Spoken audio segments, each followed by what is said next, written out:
Hi, Anissa Coy here with Firehouse Education and this week's Ask Anissa video column. And this week the conversation that we're going to have is in regards to scope writing.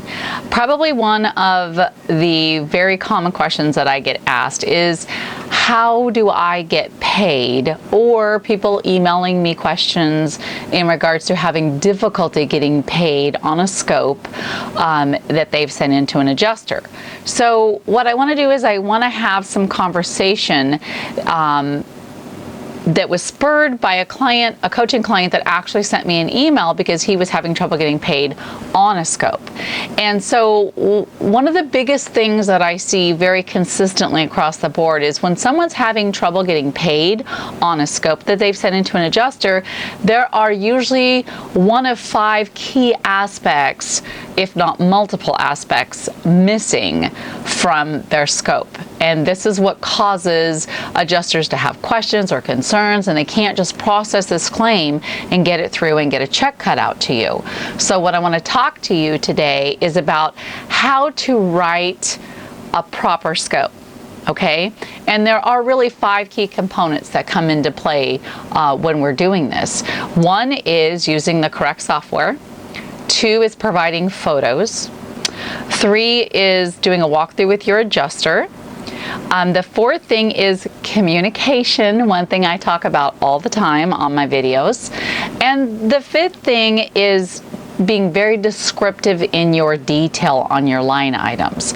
So this is obviously a very lengthy conversation, so I want to really chunk each of these pieces down for you and go over them in detail. So we're going to have several videos in this response, so I'll do a series here.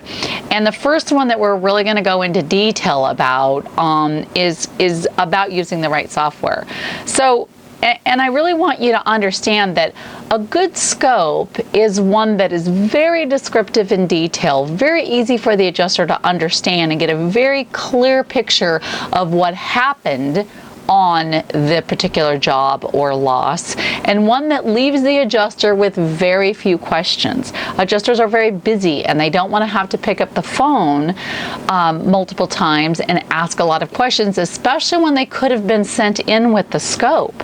So in doing this kind of scope writing and really knowing what you're doing here, you're going to get that scope sent in, the adjuster is going to process it quickly, and it's going to get you paid much faster and in full. Okay, so let's talk about the number 1 thing. The number 1 thing is using the right software. So there are several programs out there that you can use to do billing.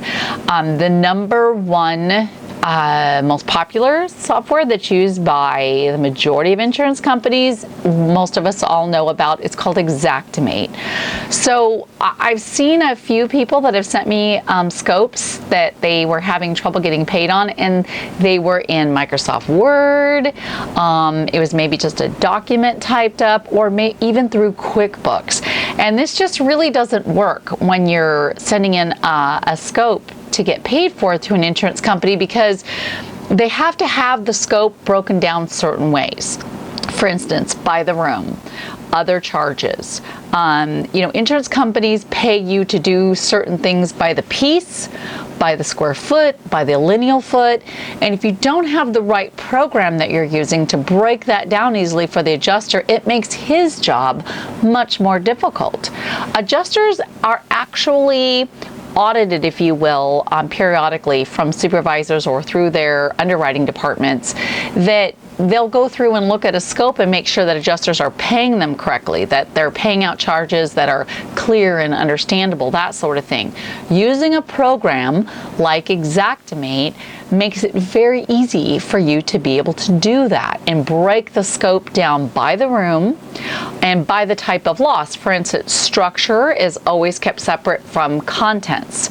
Emergency mitigation, you can put that on a structure scope, we call it, if there are structural repairs that need to be done. But why would you do that? Because if you break out your emergency mitigation, you can get paid on that right away. Whereas if you have structural repairs or cleaning or things to do, that could take some time. And of course, waiting and billing this all at once with your emergency services really clogs up your cash flow. So Be sure that you are using the right software, and be sure that you know how to use that software. Xactimate is a very comprehensive program. You can do everything from build a complete house from the ground up on it to just billing for structure cleaning or contents cleaning. So understanding how to use that program is very, very key.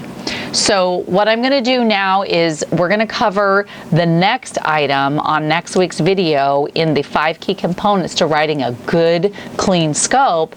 And that's going to be, we're going to talk about photos and how you would include those in your scope so that your adjuster has all the information that he needs to get that check cut out to you right away, because after all, that's the whole purpose for writing a good, clean scope.